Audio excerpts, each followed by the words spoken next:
We have here the brand new 2026 Specialized Diverge Expert in a size 56 large, weighing in at 20 pounds, 12 ounces, and in kilograms, 9.42. Stay tuned to after the video. We are free of buy sound test on those Terra C wheels right there. All right, guys, we have here the brand new 2026 Specialized Diverge in our hands. In today's video, we're gonna go over everything they changed from the previous generation because this is a new model update where they went ahead and changed a couple things on the bike to give it a new refresh. Now, there are some things I like about this bike and there are some things I do not like about this bike, and we'll get into all of them for sure.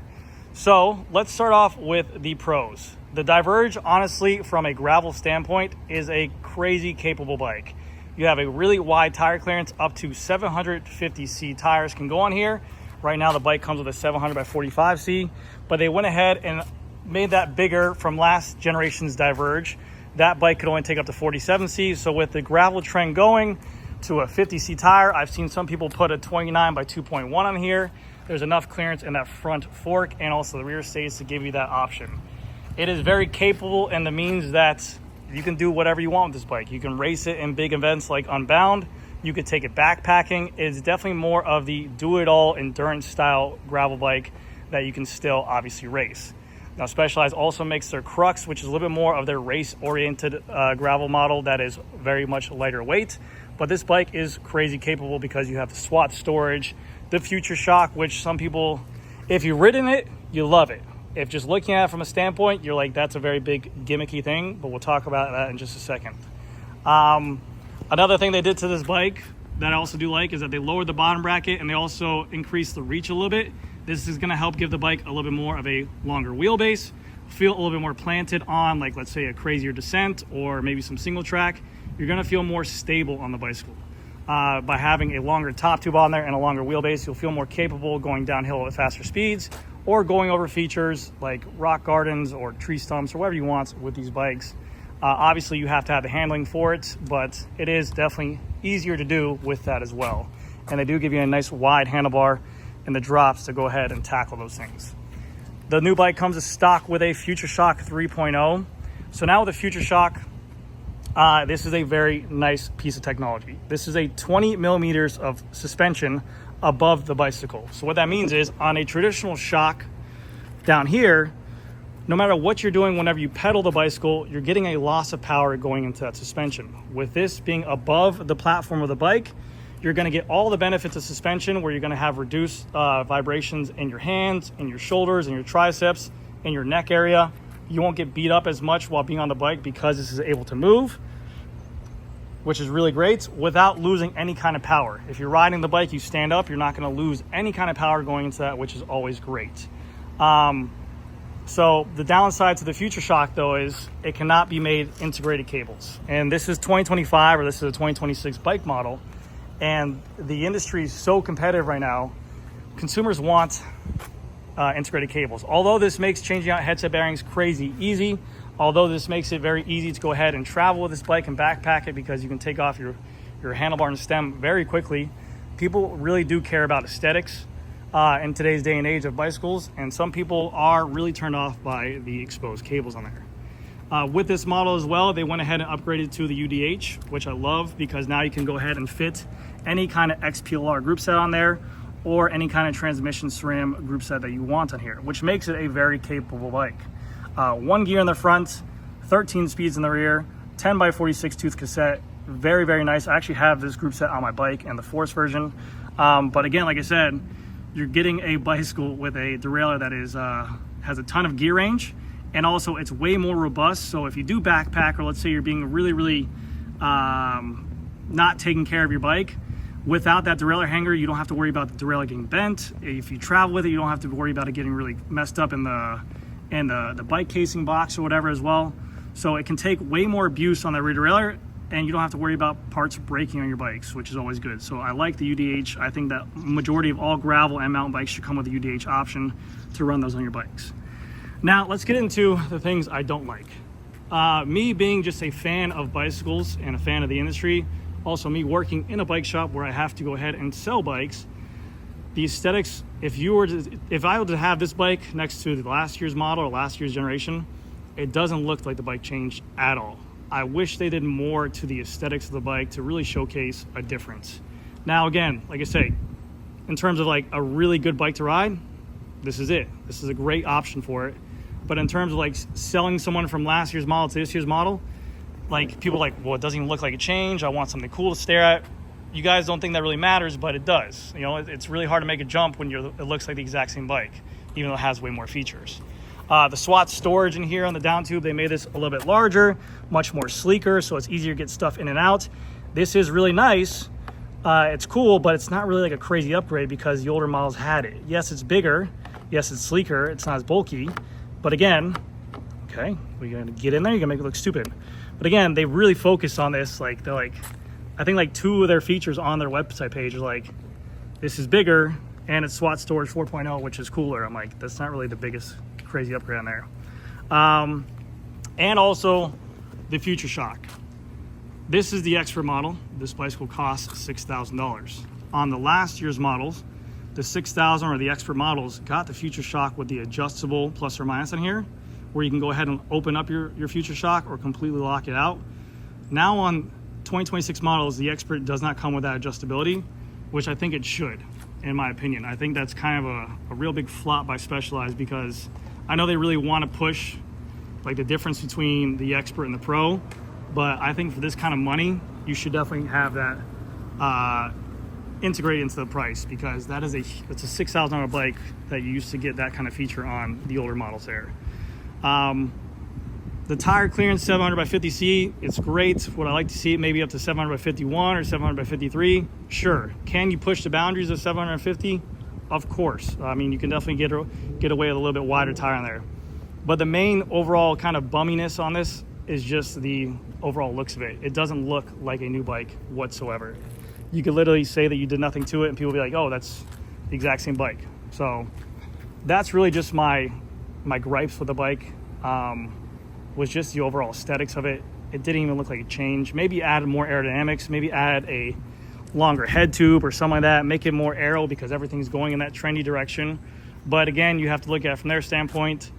When this bike released right now in 2026, they're probably already working on the new Diverge for whenever it releases 3 years from now. So whatever trends or fads might be there now, it might be out of style in 3 years from now. So I can't really criticize them too hard on it.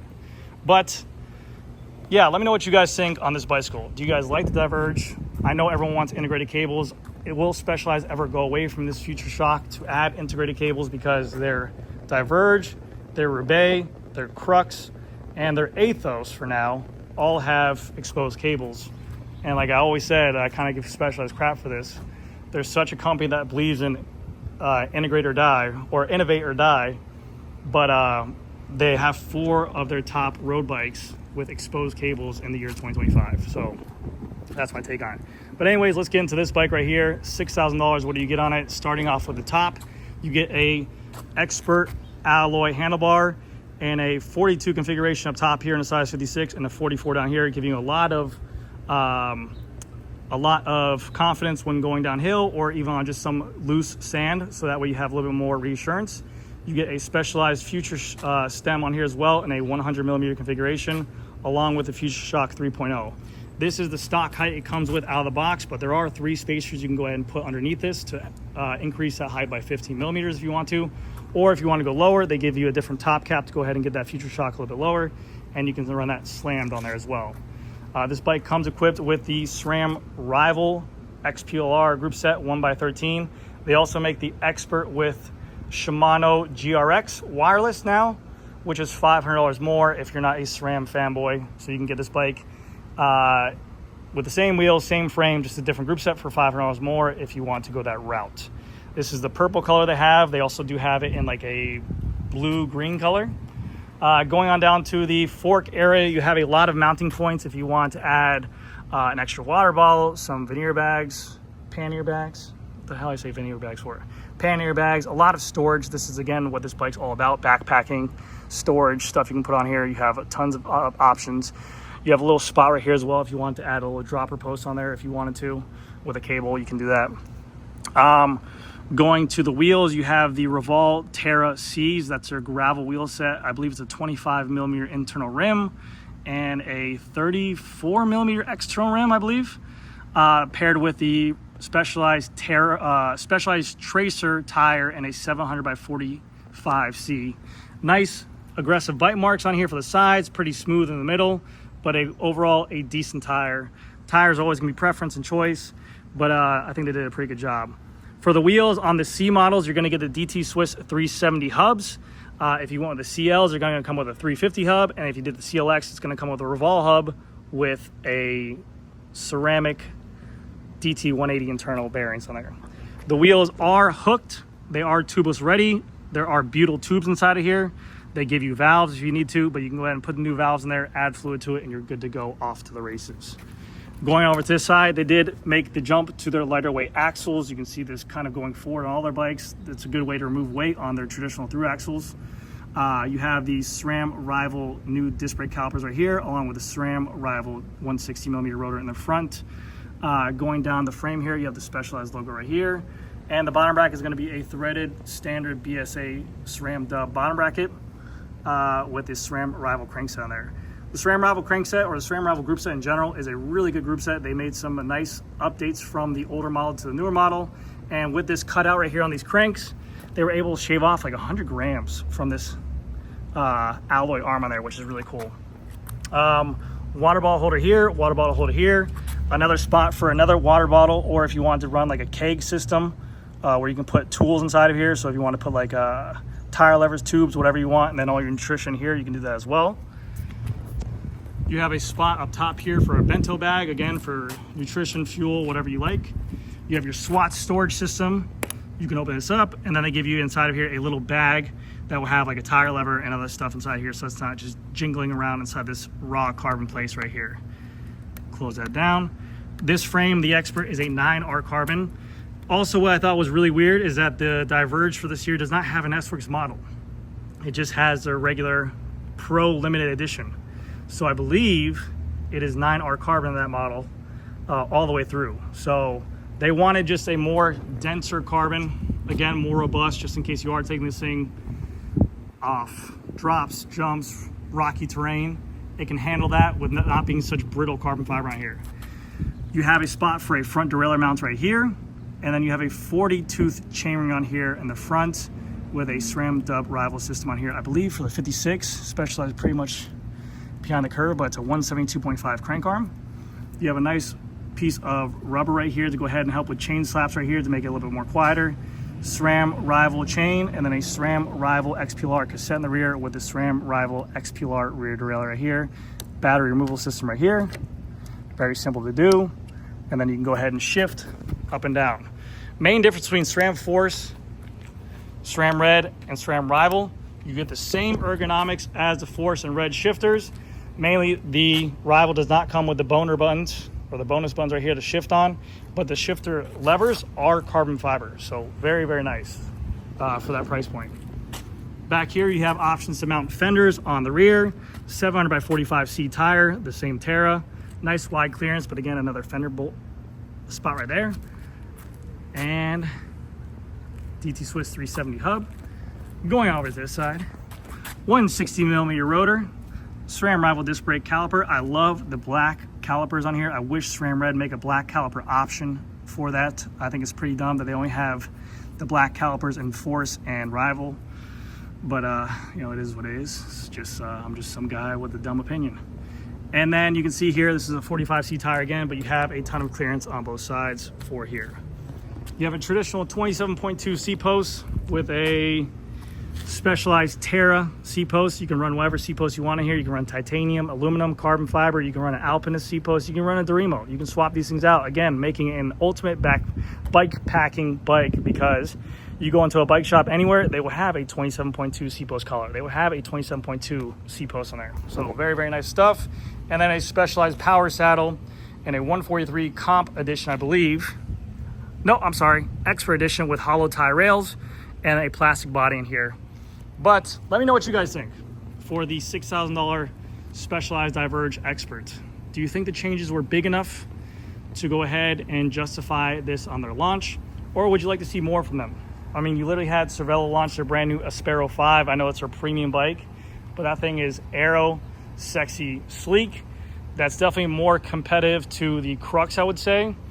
But in terms of capabilities, anyone who owns a Diverge will tell you it is one of the best gravel bikes on the market.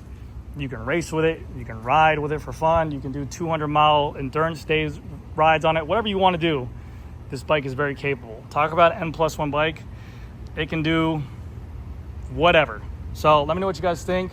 Stay tuned for the free buy sound test right now. All right, here comes the free buy sound test on this brand new Diverge Expert with a Terra C wheel set. Here we go. You can hear that disc brake rubbing. Built by us. That comes included with the bike.